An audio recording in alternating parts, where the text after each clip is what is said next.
Se voir autrement la République démocratique du Congo, une voix neutre. Abonnez-vous pour plus d'infos en temps réel. Gloire Bossobé au service de la nation. Se voir autrement la République démocratique du Congo, une voix neutre. Abonnez-vous pour plus d'infos en temps réel. Gloire Bossobé au service de la nation. Oui, kuna penda président na comprendre qui est bien terre. Tu vas nous expliquer ba to ba na sima télévision to muso ba tala ba bia o ba ventir. Nicolas Kazadi asi engagé batu toté. Nicolas Kazadi azoboya batu muso poza ba rime biso toyoki biso. Toyoki ke no bato ya parti Nicolas Kazadi azoboya ko engagé bango.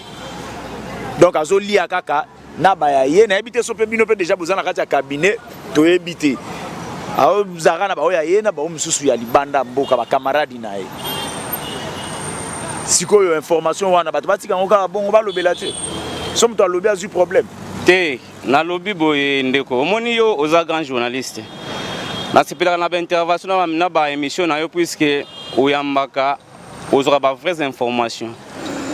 Information azo pesa ezaki batika intoxication. Batika diabo.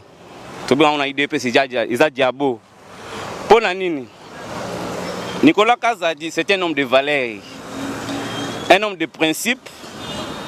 C'est quelqu'un qui respecte sa parole. Ça c'est de un. De deux, Batouana Bazo Leka. A une information place à Zoeli. A vérifié à un la télévision, bino ba journaliste pour PC Valère au tigre ba biloko wana. Pour ceux qui accès à information, il y a vérification exacte. Soit le cas kutana bino ba tani ngora Kazadi espace exact sani. Te. Azana batu bazana simana ye. O bazoko se kende loba information logota. Vérité za boye. Mutu wana leki aloba na kombo ya excellence Nicolas Kazadi Kadima. Apesa biso arrêté. Moko kaka na sengi. Oh Nicolas Signaki a nommé ma membre cabinet. Ça c'est de 1. De 2. Nicolas Kazadi, c'est quelqu'un qui ne prendra pas de vautours dans son cabinet. Là, je dois le soutenir. Je dois être aussi clair. À cause de n'importe qui est dans le cabinet. C'est-à-dire que yo mutumo boya no maye était webi niko koma niko loba mais soit bundi mingi na parti. Là, ministère, il faut mettre quelqu'un qu'il faut à la place qu'il faut. Il faut soutenir, il faut souligner très bien.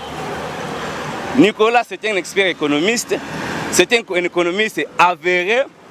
Il est en train de respecter les étapes de recrutement, comme je l'avais dit. C'est-à-dire que nous avons d'abord les besoins, nous avons la présélection, nous avons la sélection et l'entretien d'embauche, j'en passe. Nicolas est d'abord à la première étape, la présélection d'abord. Jusqu'à présent, jusque-là, dans le cabinet, il y a Nicolas, Azar, une ancienne équipe, mais il est en train de vouloir mettre quelqu'un qu'il faut à la place qu'il faut. Batika ko intoxiqué Batou, on dit intox diabo. Ozomono, micro no ezaboyechi. Kene na cabinet, na ko peso Batou, ya sûr ko ko na cabinet, autant de micro na yo. Au moins le cabinet Batou Akala. Bonga tembe na okendeti. Batou Akala, au jusque là. Baza banga pona nini? Bazo banga Nicolas Kazadi pona nini? Bazo banga musala, unkala koza jana mission. Ce que l'on dit, c'est que Nicolas Kazadi confiance, il y a ni kuna na cabinet, azaki na conseiller, kuna comme conseiller, babimisi kuna comme ministre. Par rapport à quoi? Par rapport à Maëlle. Nicolas Maëlle. Très intelligent. Nicolas, c'est une caboche bien réfléchie. Nicolas, c'est la personne que le chef de l'État a doigté. Toi, tu penses qu'il était seul? C'est parce que les gens ont critiqué Mingi, conseiller à chef de l'État. Qui est outil poto, autre sujet à développer, ce sujet. Moutou Oyo a critiqué comme ça chef de l'État. Aya, bisan comme ça chef de l'État, moko, on a bengeloye, comme ça, on a échangé, n'a pas participé, ce n'est pas n'importe qui. te ya Nicolas Kazadi une fois nazala na conférence na bino na yo kaka wana penda sa reflet conseil nyonso to Tshisekedi atie na musala kuna c'est quelqu'un qui s'y connaît bako sayote ils sont intelligents raison pour laquelle FCC a mis de côté pour Anine puisque le cabinet réfléchit aux hommes bazo banga maximisation à recette au Nicolas Zolinga à sala bazo boya mboke kende liboso bazo banga financement ya finance ya mboka et mata pour dire que DGI boyoka qui na conseil des ministres et maximiser ba recette na 103%. DGRAD et maximiser la recette na 150%. Wana na moi oyo uti ko leka to na baba oyo recette ya moi oyo kaka tozi musala. Yo kite grâce à Nicolas tozi $1 milliard. Oyo ki angote. Oyo kite $1 milliard ko tikona na financement banque mondiale. Oyo kite c'est grâce à yé na lingi la compléter président en tant que secrétaire général. Au moni na Congo totika koloba likambo yebité. Nous sommes des intellectuels. Nicolas n'engage pas. Nicolas signe un arrêté. Les ministres signent l'arrêté. Les ministres n'engagent pas. Ce qui est un engagement, il n'y a pas DG à DG, DGRAD, au FIDA. Nicolas n'engage pas. Nicolas signe des arrêtés, monsieur. Nous, les jeunes Congolais, aujourd'hui, nous sommes derrière les chefs de l'État.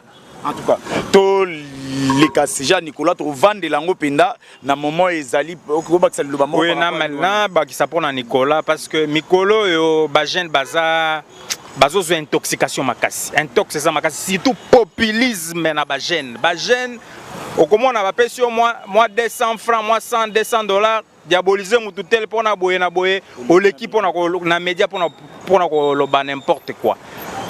Nous sommes là, nous étant que Ligue des jeunes du GRET, nous venons dénoncer un toxouana. Il y a des allégations, il y a des fausses par rapport à la vérité. Combien pour vous dénoncer? Combien? Rien pour dénoncer un toxouana. Naza sûr pour Nicolas Kazadi, Ligue des jeunes GRET, to soutenir Bandakala. Avant même à la première, à la ministre des Finances. Avant comme ministre. Avant, to banda ko soutenir Bandakala.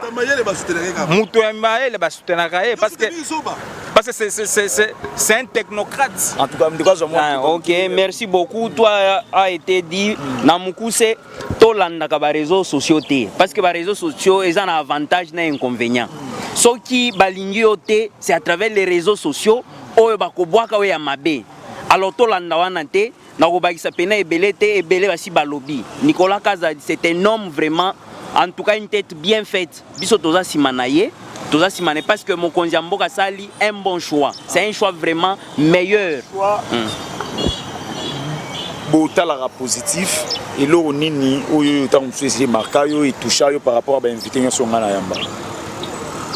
Oui, m'a invité à Yamala Momengi, mais na ochiko lande mission na yo ochiko yamba ex ministre hydrocarbures. Ochiko yamba gloire gloire un mot faut yamba intellectuel na plateau na yo. Ah ça intellectuel papa le bas les est-ce que Moussa na banda za ministre vice ministre ya hydrocarbures si ça n'a jamais réunion na français. Non on est commis ben s'il était commis. Non est-ce que yebike aloba français té. Non aloba français bien tout ça là. Bon nazo senga débat ngai sikoyo. Nani? Mais que caméra zo ngai. Nazo senga ex ministre ya hydrocarbures. Débat ngana en français. Aloba ki lelo ni ya mabeo ya aloba ki yo mona yoana. Nini ya mabeo tumisa ke. Est-ce que lelo RDC toi na plusieurs groupes armés et pour arriver à AFDEL. Oui bien. Siko ya salini. Kasi aloba ke AFDEL nde ba na pouvoir na mboka. Façon ni AFDEL na pouvoir na mboka oyo. Ozomona. Papa, AFDEL signé contrat de l'Émirat. Oui bien ngote. Oui bien contrat on a té. Tanga esprit ya contrat wana ke na article 2 ya contrat wana bazo loba na article 2 bazo loba que le sol et le sous-sol appartient à AFDEL. Ça c'est gravissime. Ça c'est créer encore les problèmes dans les têtes des Congolais. Aucun article 4 il y a contrat de l'Émirat on a signé after les signants on a Burundi, Ouganda, na Rwanda. Article 4 le Bénin. Après la conquête du pouvoir, le gouvernement congolais européen ça a fidèle 3000 km il y a terre congolaise. Ça c'était ça c'est trop grave. Et puis le caillou ministre, bon, il a raison, il a soutenu des voleurs du pays, des destructeurs du pays. Les gens lobby Kabila bongisi bato belé, est-ce qu'il y a sali lisou? A bongisi ba via bato belé, a changé ba via bato belé. Est-ce que nazo tuna boy Kabila bongisi bato ndé c'est jalobi na muyibi. Est-ce que natanga Kabila IG faisait que exister? Pour la nini IG faisait que exister. Il tout na pour la nini natanga Kabila IG faisait la rater. Dans Kabila mboka ezaka lokola gâteau. Yango yozo senge débat. Nako senge débat na français na émission na yo. Moussa. Mais alobaka na ye boko. Alobaka français té. C'est un bidon. Bon, moi je voulais intervenir par rapport à Komba Moussa Mondobo cité. On a quelle mission? Au gouvernement, et un gouvernement slogan té. Et un gouvernement technicien. Donc c'est un gouvernement des intellectuels. Lui aussi il a fait beaucoup. Nous sommes là pour chanter oh nous allons faire ça, on a déjà fait ça, mais nous allons étaler. Donc, c'est-à-dire détailler la concrétisation du travail. Biso toza que non, oh, ça c'est là, non. Tout le monde est en train de voir. À l'Est aujourd'hui, il y a quand même du calme. On est en train de changer avec les grands hommes du monde. Dire que non, nous sommes critiqués, il y a beaucoup de voyages, mais les voyages payent maintenant aujourd'hui. Nous avons maintenant des grands intellectuels comme le ministre des Finances Nicolas Kazadi. C'était technicien, un pragmatique, un intellectuel tout à fait. C'est pourquoi je dirais même aux jeunes, Luka Moussala, que Luka Moussala était ce que vous avez monté. Donc vous perdre énergie. En tout cas, raison pour laquelle, merci beaucoup, raison pour laquelle je vous dis de vous abonner. Avec Gretsch, on continue. Comme je vous avais dit, on continue. Tozalaï Kuna na place il y a Bazalaki na marche, place Balinga va débuter marche. Ici, Tozan na place au Basiliseli marche na bango. Alors on continue. La question na biso ndenge ezalaki. Marche les kindeni. En tout cas, marche l'équipe bien. Marche l'équipe bien. Tobani ma na siège il y a Gretsch. Tokeyi gare centrale et puis tu es sur ça na Forestcom. Parce que ce qui s'acquit a wapé tué pour tout continuer tout chuter pour marcher na biso pour na chuter marche. Ce que on a sima marche wana qu'est-ce qu'on peut attendre? C'est d'abord le soutien de nos zéros FARDC. C'est d'abord l'unité du pays. C'est d'abord l'amour de la patrie. Ce qui fait que nous puissions aujourd'hui se tenir debout plutôt, c'est puisque Congo est infiltré. Félix Tshisekedi, le chef de l'État, a décidé de décréter un état de siège. Ce qui fait que le village Oignon Sezaki récupéré par les ennemis du pouvoir, les ennemis de la population congolaise, ont été déjà récupérés par le FARDC. Raison pour laquelle nous sommes dit, nous Gretsch, il fallait les lots, tout mobiliser tout pour Nabiso pour tout tenir Basoudan Nabiso. En tout cas, on a la question, marche, qu'est-ce qu'on peut retenir dans la marche? Botamboliga pour Batambola qui pour soutenir ou bien un objectif dans la marche? Mais non, nous sommes la Ligue des jeunes de Gretsch, nous sommes des élites. Quand le président parlait à la télé, il a demandé à la population congolaise, à tout le monde d'être derrière nos forces armées. Et nous, étant que Gretsch IDPS, on devait normalement s'aligner derrière le chef de l'État. C'est pourquoi on a marché, nous sommes avec eux ensemble, et ils sont là-bas au front, nous sommes ici, on prie, on marche pour démontrer à la communauté internationale et à nous-mêmes les Congolais, et surtout notre président, il est le président de l'Union africaine, que sa population, son équipe est derrière les mots d'ordre du président. C'est pourquoi on a marché pour démontrer notre soutien au FARDC Et aujourd'hui, une chose faite, nous sommes déjà là. Est-ce que Grete est au gouvernement? Non. C'est pourquoi vous faites tout ça pour chercher un poste à l'Île-de-France? Ah non, Grete c'est dans l'IDPS, mais l'IDPS est au gouvernement. Comment on peut chercher? Parce que de la même manière, on avait vu des présidents de Parlement debout réclamer aussi à un moment donné. C'est pourquoi on ne sait pas, peut-être c'est la procédure de Grete pour arriver... Non, nous ne sommes pas autonomes. Nous ne sommes pas autonomes. Nous sommes dedans. Vous voyez, Grete, groupe de réflexion d'élite tissékédiste. Et vous voyez aussi en bas, IDPS. Donc nous sommes déjà au gouvernement. En tout cas, papa, qu'est-ce qui est au Koki Kozoa avant la côte de capitale? Je vous dis de rester branché. Parce que donc on passe. Mamba Mozindo ya bien Izoya. Qu'est-ce que marche Bossali? Ezaki na oka pona suka bolia bangulu bomela boza moi retrouvaille mon beaucoup na kala to eza pena ndenge bato penda ba holoba.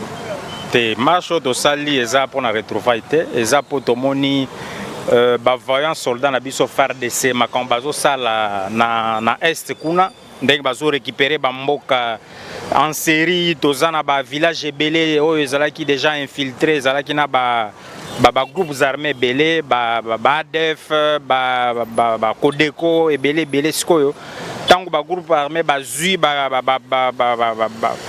village union soana bazo rétablir paix yango na tomona ki biso Grete lelo to marcher pour na soutenir bango ba kende liboso pour ba continuer ko frapper bango tina souka afin que ba territoire union ezala sous contrôle FARDC eza pona makambo ya kolia te bani eza po tozo compatir na ba effort na ba sacrifice bazo sala pour l'école. Je crois que il a complété président VP. Au moins ils sont qui na famille na yo mutu moko aya betia kei aya bomi akei siko yoki noko moko boye aye alobite babeti biso mingi biso beto sa nini tokende bitumba siko biso to bandi ko beta yo ko sepela te yango biso to tam to lobike lelo to komi batu mukili pe baba bandi ko lenga biso pona to telemi. En tout cas, c'est vraiment ça. Je crois que non, mutuna wana na tunaki mais senga ka to katango po baba te l'énergie na souffle po batambola. Yango to zongi nango awa je crois que non. Bomoni biso to za belé na bande ko to zo maloba biso surtout mais to zonga non na sujet wana nan.